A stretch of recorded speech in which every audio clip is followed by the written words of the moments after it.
Du Sénégal, des Comores, du Congo, de Côte d'Ivoire, du Gabon, de la Guinée, de Madagascar, de Mauritanie, du Niger, du Tchad, du Togo, de ce qu'on appelait encore à l'époque la côte française des Somalies, le Dahomey, la Haute-Volta, l'Oubangui-Chari ou le Soudan français.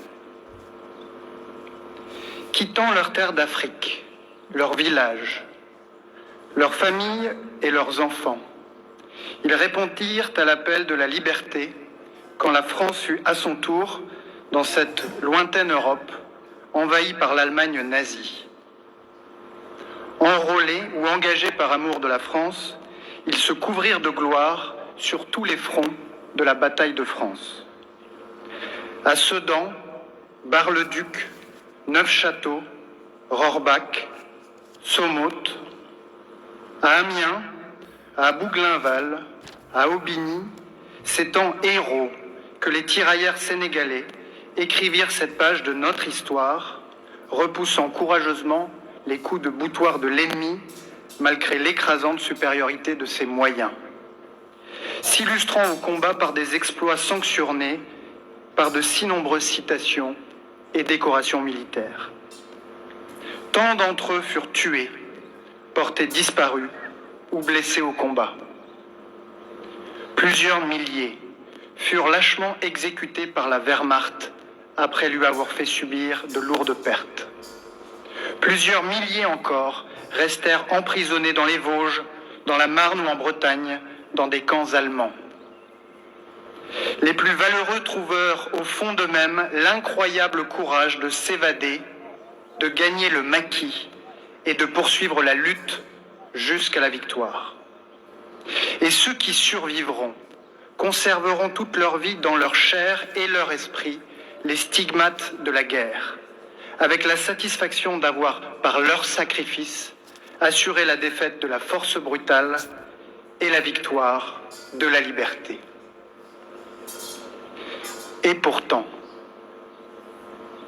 quand vint la libération, pour certains d'entre eux, le doux parfum de la victoire fut bientôt gâché par le goût amer de l'injustice. Démobilisés avant les autres, privés de la solde qui leur était due, ces héros africains furent déconsidérés par leurs chefs. Ces valeureux tirailleurs furent traités comme des soldats de second rang.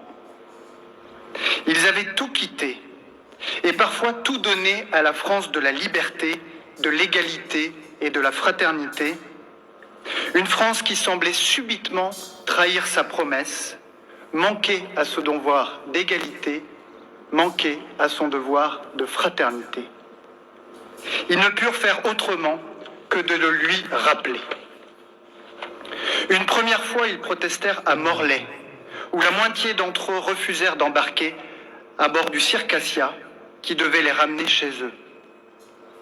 Une deuxième fois, arrivés ici dans le camp de Tiaroy, ils protestèrent à nouveau et refusèrent de regagner leur foyer avant d'avoir reçu ce qui leur était dû.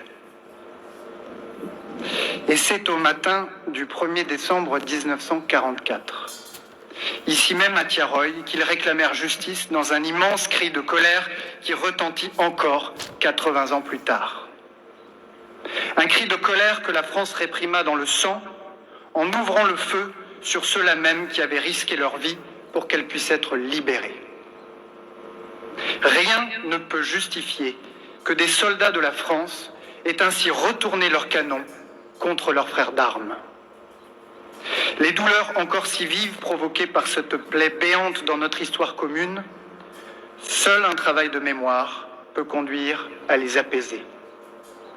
Il n'y a pas d'apaisement sans la justice, et il n'y a pas de justice sans la vérité. La vérité, l'histoire et la mémoire ne sont pas des postures, mais des processus portant une part de complexité, devant lesquels nous ne devons pas reculer. C'est pourquoi la transmission des archives a été décidée en 2014. C'est pourquoi la France a accueilli une mission d'étude des archives que vous avez mandatée, qui contribue aux travaux du comité dirigé par le professeur Mamadou Diouf.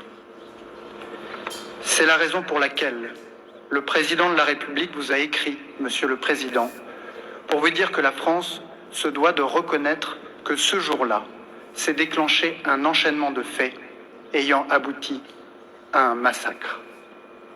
Et si la France reconnaît ce massacre, elle le fait aussi pour elle-même, car elle n'accepte pas qu'une telle injustice puisse entacher son histoire. Inclinons-nous devant les 202 stèles blanches du cimetière de Thiaroye, plantées dans la terre rouge du Sénégal comme une invitation permanente à œuvrer pour la justice et la vérité partout et en tout temps.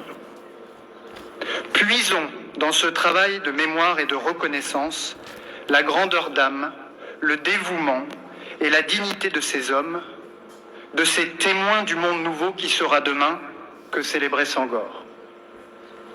Cultivons l'amitié entre le Sénégal et la France sur les fondations d'une mémoire qui rassemble plutôt qu'une mémoire qui divise.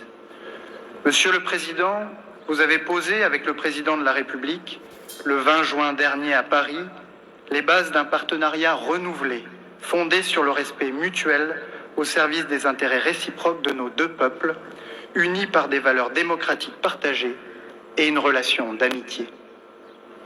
Inventons ensemble ce nouveau dialogue, franc et respectueux des intérêts et des valeurs de chacun, transparent sur les objectifs, juste quant à la réalité des actes, juste quant au récit qui les entoure, pour que vive la République du Sénégal et pour que vive la République française.